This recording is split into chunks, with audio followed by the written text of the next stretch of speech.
2021, 2 ans de décentralisation, avancée et défis. Nous avons Pasteur Edo Komi, qui va beaucoup nous aider sur ce sujet, Pasteur Edo Komi. Et puis Germain Pouli, le journaliste, directeur de publication de Togo Réveil.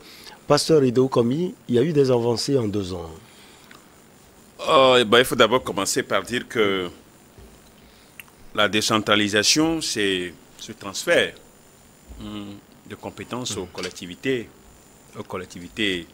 territoriales, au Togo, qui sont la commune et la région. Il y a la commune et la région. Donc nous, on n'a pas encore fait les élections régionales. Donc nous avons fait les élections locales où nous avons les maires. On aura certainement les élections régionales pour avoir le président du conseil régional. C'est vrai que c'est le 30 juin 2019 que nous avons organisé. Nous sommes allés à ces élections. Donc 30 juin 2021, 2 ans. Oui, 2 ans. Oui, 2 ans. Parce que c'était le vœu de tous les acteurs politiques d'aller quand même à la décentralisation qui permet donc, comme je l'ai dit, de transférer des compétences qui sont propres aux collectivités territoriales. 2 ans après, le bilan est mi-figue, mi-raisin. Mi-figue, mi-raisin. Pourquoi? Faites-nous le bilan. Pourquoi? Parce que d'abord, il faut parler de pourquoi ça ne marche pas comme cela se doit. Il faut parler des découpages, le découpage électoral. Le découpage électoral a été, je ne veux pas dire a été fait sur la tête du client, non, je ne veux pas le dire, mais a été fait de manière trop politique. C'est un découpage électoral, mais qui a été fait, le découpage des communes. Je veux pas le découpage des communes. Vous prenez Lomé. Nous avons la commune, Lomé c'est la capitale. On aurait pu avoir la commune de Lomé. On aurait pu avoir la commune de Lomé avec un maire. Avec un maire et avoir les 7 arrondissements. Et avoir 7 arrondissements. Comme Golfe 2 devient l'arrondissement, il y a le maire. Il y a le maire, et puis Golfe 2, Golfe 1, Golfe jusqu'à Golfe 7 deviennent des arrondissements. Comment on a les maires tout puissants dans des capitales africaines. Comment on a le maire, quand vous prenez le maire de Dakar, vous prenez le maire de Cotonou, quand vous prenez le maire, on sait que c'est un personnage important. Vous pensez qu'on évite l'influence de ce maire? J'arrive. Le problème, c'est le saucissonnement. On a saucissonné la capitale en commune. Et du coup, on ne sent plus la puissance d'un maire. Il n'y a plus la puissance des maires. Juste, le pouvoir l'avait fait parce que le pouvoir a estimé que la ville, la capitale, est plus favorable à l'opposition. Donc on aura un maire, on aura un maire de l'opposition. Le maire de l'opposition. Et le maire sera influent comme Khalifa Sall et autres. Justement, vous revenez bien. Donc le maire sera très puissant. Et quand on dit le maire de la ville de Lomé, donc on sent que c'est quelqu'un, un personnage vraiment sur qui il faut compter. Et du coup, donc on a saucissonné donc pour avoir des maires un peu partout. Et ça fragilise. Et ça fragilise le développement ça fragilise aussi le développement. C'est vrai qu'au sommet aujourd'hui, il y a le district autonome du Grand Lomé qui est là, qui est venu coiffer tout. Qui est venu coiffer, où il y aura des élus et des non-élus. Des élus et des non-élus. Et il y aura un gouverneur qui est nommé sur les élus, pour diriger les élus. Là, c'est l'autre ambiguïté, l'autre controverse de la chose. Bon, donc, à part ça, vous prenez Golfe, vous prenez Agoué qui a 6 communes, la préfecture d'Agoué. Et quand vous prenez à l'intérieur du pays, vous voyez des communes qui n'ont pas de potentialité, qui n'ont rien du tout, qui n'ont même pas de marché. Quand vous prenez le marché, leur marché, les recettes ne sont absolument rien. Il y a aussi ces communes. La faute à qui, selon vous? Non, la faute, je l'ai déjà dit, c'est le découpage des communes, c'est le politique. Même au niveau de l'intérieur du pays? Non, au niveau de l'intérieur. Il y a des préfectures, pour que réellement la décentralisation marche, des préfectures qui devaient être à 3 communes, sont à 4. D'autres qui doivent être à 3, à 2, même sont à 4. Vous voyez? Donc, ça fait que ça fragilise. Il n'y a pas le pouvoir économique pour pouvoir agir. Donc, les communes se retrouvent. Ils ne savent pas, on ne peut pas faire parce qu'il n'y a pas de recette, il n'y a pas de pouvoir économique. Et donc, c'est ça qui a fait, qui est qui n'a pas marché, dans ce que nous sommes en train, le bilan qu'on est en train de faire. Mais en dehors de ça, il faut reconnaître quand même que il faut avoir le courage de dire que ça a servi. Malgré tout ça, il y a une partie qui est très favorable. La partie là. Ce qui est favorable aujourd'hui, c'est que à tous les niveaux quand même, aujourd'hui, il est très facile d'avoir les papiers dont on a besoin pour nos activités, pour comment on l'appelle, pour nos dossiers, pour tout ce qu'on veut faire. Vous voulez faire l'acte de naissance aujourd'hui, c'est très facile. L'acte de mariage, c'est très facile. Donc, il y a la proximité. Il y a aujourd'hui cette proximité de l'administration vers les administrés. Ça, c'est très bien. Vous allez aujourd'hui, vous venez à Commune Golf 2, vous attendez, vous prenez en même temps ce que vous voulez légaliser, vous attendez de 5 minutes, vous prenez en même temps. Ce qui n'était pas le cas avant. Le cas avant, 72 heures, 48 heures, le maire n'est pas là, vous déposez, on vous donne même un rendez-vous. Vous venez 48 heures, vous venez 112 heures. Ça, il faut reconnaître que c'est chose faite. Et ça, c'est à l'honneur. Hein? C'est au profit des citoyens. Cet aspect est très important. Ce que j'évoquais tout le temps, c'est comment le développement, quand vous prenez, je reviens juste pour la ville de Lomé, la ville de Lomé a besoin d'un développement harmonieux. Un développement harmonieux de la ville. Mais quand vous prenez comment les communes sont, il y a de découpage, ça va être très difficile.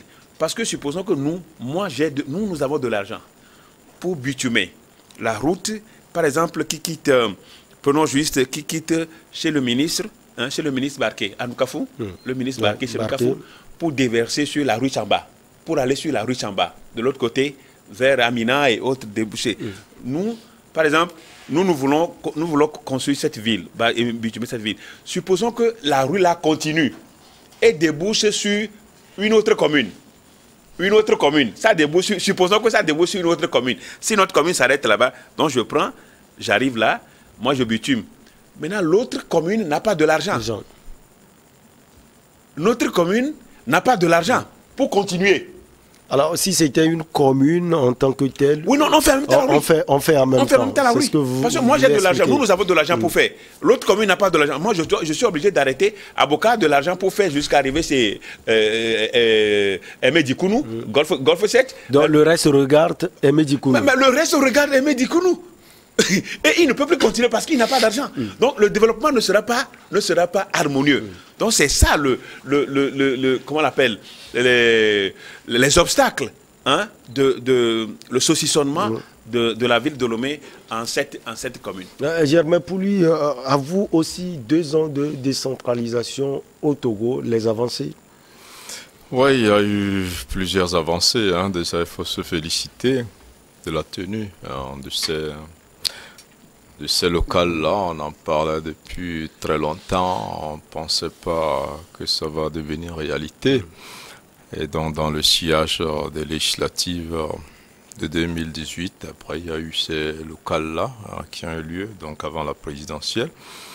Et c'était difficile parce que, comme le relevait le pasteur Edo tout à l'heure, il y a des communes qui n'avaient pas d'infrastructure, il n'y avait même pas de locaux pour que le maire y vive. Et il y a l'Allemagne qui a joué un très grand rôle dans l'accompagnement de la décentralisation, qui a beaucoup aidé parce qu'en Allemagne, la décentralisation a assez développée. Donc, ils ont vraiment l'Allemagne accompagné. Et après, il y a les activités économiques qui ne sont pas les mêmes dans toutes les communes, ce qui fait que dans certaines communes, il n'y a rien pour que les maires prennent des taxes. Et aujourd'hui, on a une commune où l'ancien chef de file de l'opposition est pratiquement à la tête de la commune la plus riche du Togo, avec un budget de 3 milliards par an, ce qui n'est pas le cas dans les autres communes. Les gens sont à 100 millions. Hein? Les gens sont à 50 millions. Oui, à 50 millions. Ouais. Oui, les plus aisés sont à 900 et quelques millions. Hein. Mais là, il est à 3 milliards. Donc, ce qui fait de lui quand même la commune la plus riche du Togo. C'est vrai qu'il y a ce débat sur le maire de la ville. Ouais. Bon, avant, on pensait qu'être maire de la capitale était un bon tremplin pour être président. Mais depuis Chirac, on n'a plus trop vu cela. hein. On a vu, là, il y a Anne Hidalgo qui est maire de Paris, qui est candidate. Mais ça m'étonnerait qu'elle aille loin. Non, donc aujourd'hui, c'est plus ça. On a vu un peu à Dakar. Il y a le maire d'Antananarivo qui est devenu président de Madagascar. Mais aujourd'hui, je pense que le modèle togolais est un peu sur le modèle ivoirien, où il y a un gouverneur. Donc à Abidjan. Voilà, donc c'est un peu ce modèle-là.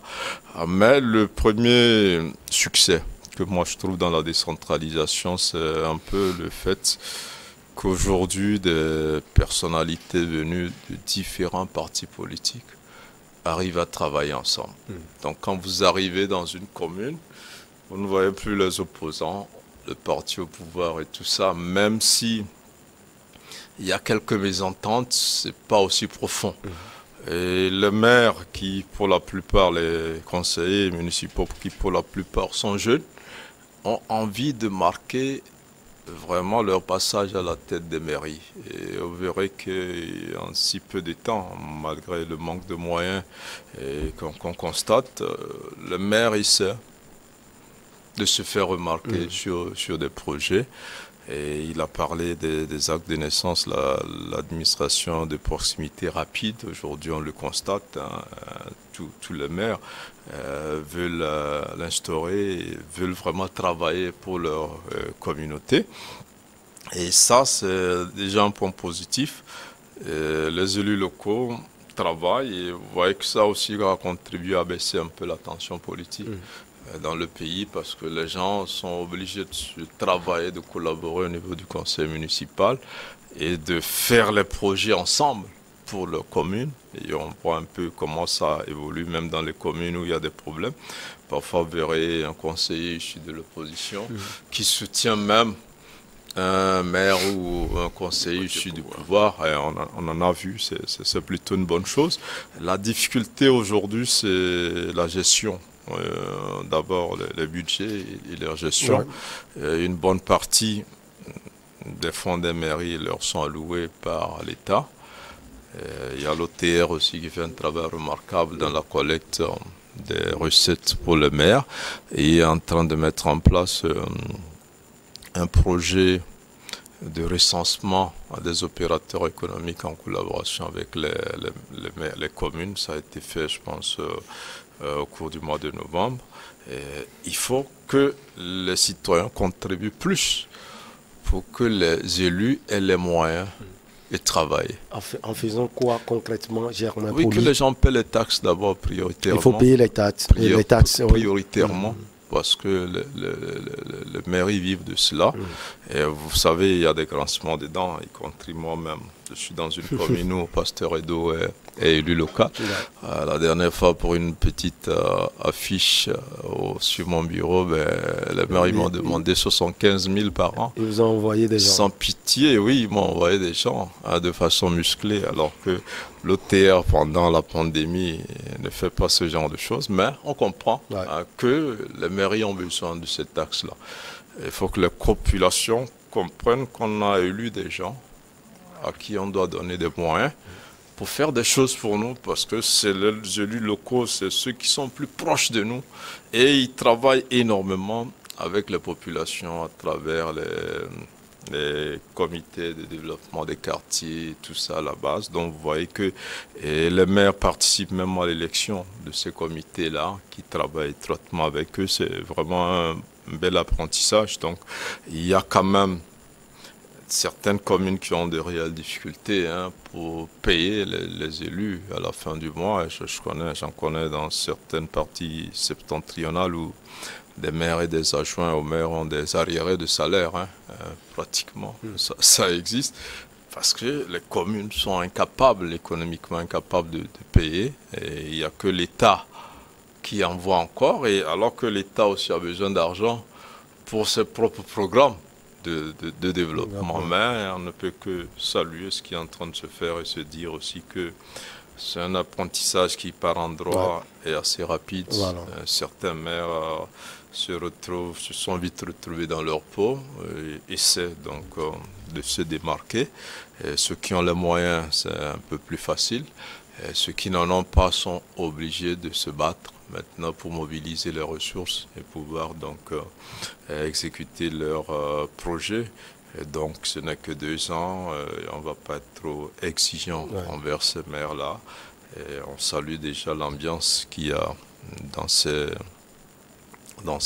sein de ces conseils municipaux-là. Et en tout cas, les citoyens voient qu'au niveau de l'administration, il y a beaucoup de choses qui ont changé. Et maintenant, on attend parfois un peu plus du maire, alors qu'il n'en a pas vraiment les moyens. Et il faut travailler à ce que les mairies soient économiquement plus viables. Et tout ça aussi va avec le développement des infrastructures, le développement des activités économiques, et surtout dans des communes dites rurales, où le prélèvement de cette taxe-là est une grande difficulté. Mais au-delà de cela, on peut saluer ce processus-là qui évolue donc de façon assez satisfaisante. Alors, pasteur Ido Komi, les 2 ans sont derrière vous. On doit se projeter sur l'avenir, des défis à venir. Non, je crois bien que le fait que nous ayons accepté la décentralisation, donc c'est le développement des populations, par les populations, pour les populations. Donc c'est en quelque sens ça la définition. Et il a dit des choses tout à l'heure, ce qui est très important.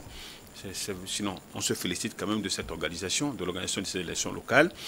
Ce qui est important, c'est l'expérience que nous sommes en train d'acquérir aujourd'hui par rapport à la gestion de la chose publique.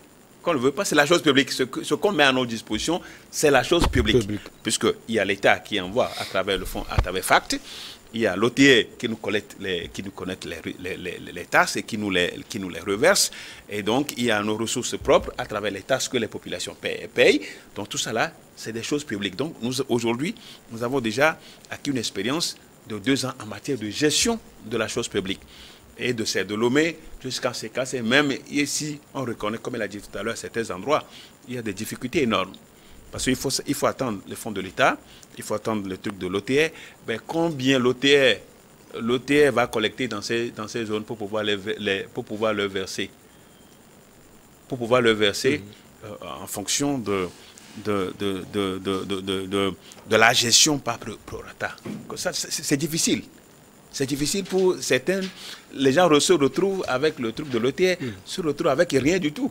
Alors que quand vous prenez d'autres communes, les communes s'en sortent avec même milliards par an. Dans Lomé, nous on tend vers 20 milliards de fonds les recettes les taxes de l'OTE. Donc vous comprenez que les gens ont de profondes difficultés à l'intérieur, d'abord de pouvoir payer même le fonctionnement. Le fonctionnement. Il a dit tout à l'heure, il n'y avait pas des locaux. Bon, l'ambassade d'Allemagne a vraiment joué un grand rôle. Donc aujourd'hui, 2 ans derrière nous, mais il faut reconnaître que les 2 ans-là ont été exécutés dans le contexte de crise sanitaire. Effectivement, il y a ça aussi. Oui, puisqu'on a repris, nous avons pris fonction en octobre 2019. Octobre, novembre, décembre, et puis on est rentré dans 2020. Et puis il y a la pandémie. Donc la gestion n'a pas été du tout facile.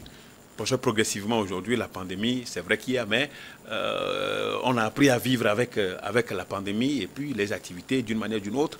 On a l'impression aujourd'hui que ça commence par aller. Donc on se projette dans l'avenir.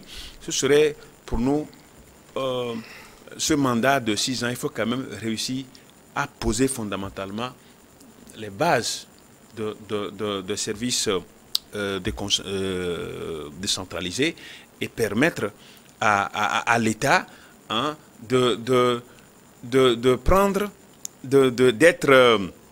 d'être plus confiant que pour nous avoir confié, pour nous avoir transféré des compétences. Vous n'avez pas l'impression là visiblement. Oui. Vous n'avez pas le plein exercice de. Non, ça tout le monde le sait. Vous savez, ce n'est pas facile aussi.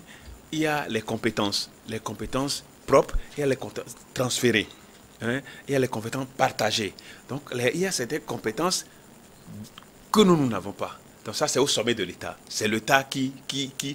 Vous voulez dire que l'État agit. Oui, c'est l'État qui agit. Et donc, il y a des ressources même. Même les décisions sont prises par l'État. Oui, même des décisions qui viennent nous gouverner. Il y a la loi de la décentralisation, mais il y a des décisions qui sont prises pour la gestion même des fonds. Donc, il y a Anadeb qui est là de l'autre côté, qui gère une partie des fonds. Donc, vous voyez, tout ça là, ça vient donc mettre une pression sur les élus locaux. Et de manière unanime, on sait que l'État ne voulait pas. C'est-à-dire l'État était en train de perdre, de se libérer de certains privilèges. Et ce n'est pas facile. Ce n'est pas facile aussi. Parce que l'État avait ses privilèges, il y avait quand même de trucs à gagner dans ces privilèges. Mais sauf que ça n'agissait pas directement à la base sur le vécu quotidien des citoyens. Et même avec les maires, le service est très rapproché. Donc on s'occupe plus de ces citoyens. C'est ce qu'il a dit tout à l'heure. On s'occupe plus de ces citoyens.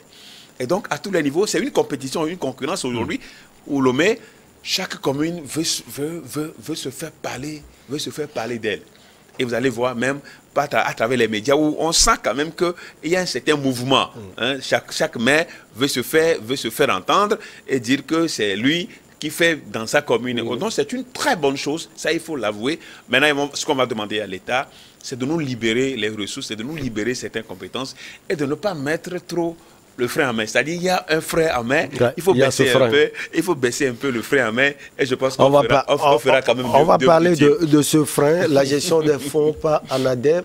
Selon vous, Germain Pouli, c'est pas la preuve que il faut dire que l'État n'a pas trop confiance en ses communes? Non, c'est pas que l'État n'a pas confiance. Vous savez que l'État contrôle un peu la décentralisation.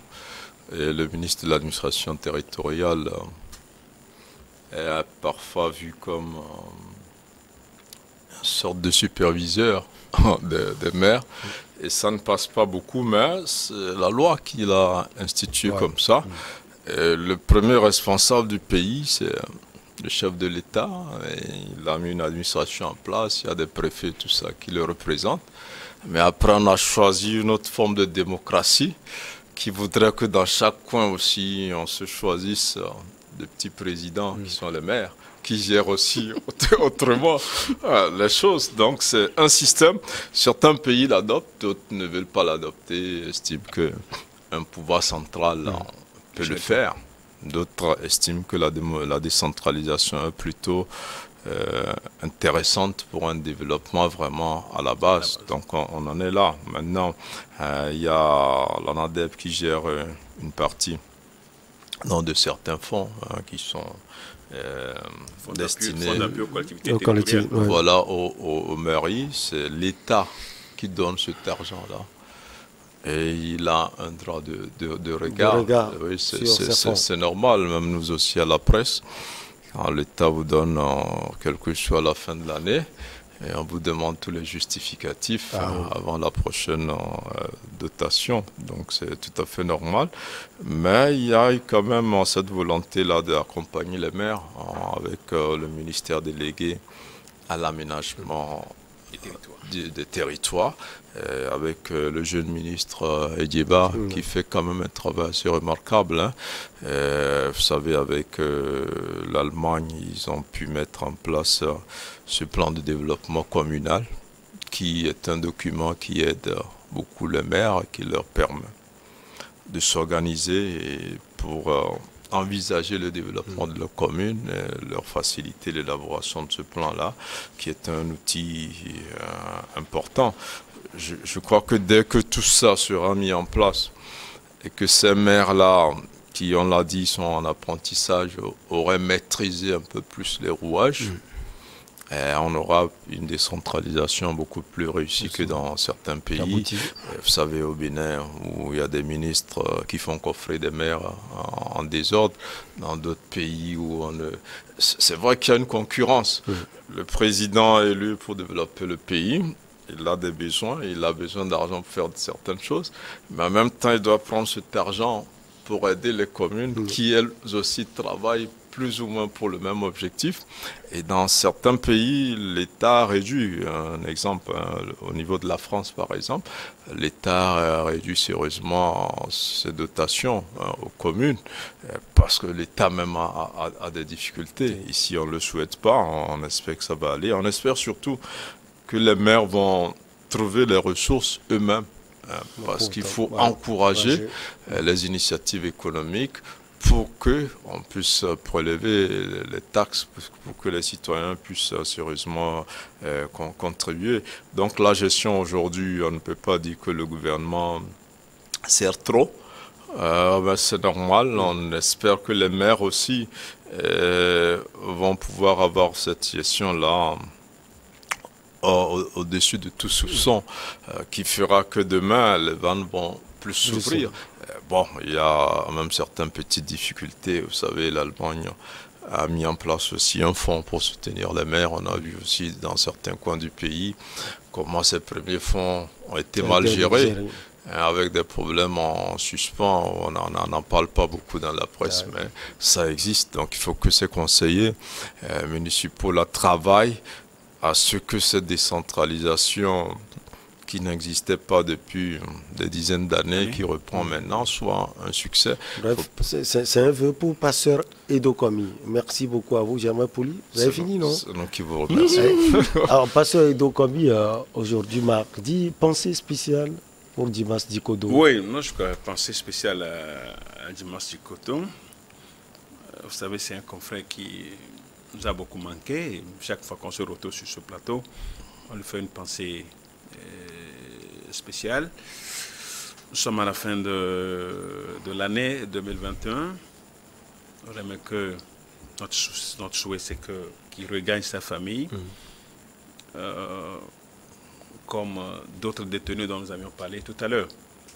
Donc, c'est difficile. Au Cameroun. C'est difficile d'être hors de sa famille pour des cas comme ça. Mais bon, ça aussi, ça fait partie de la vie. Donc, on lui fait une pensée spéciale.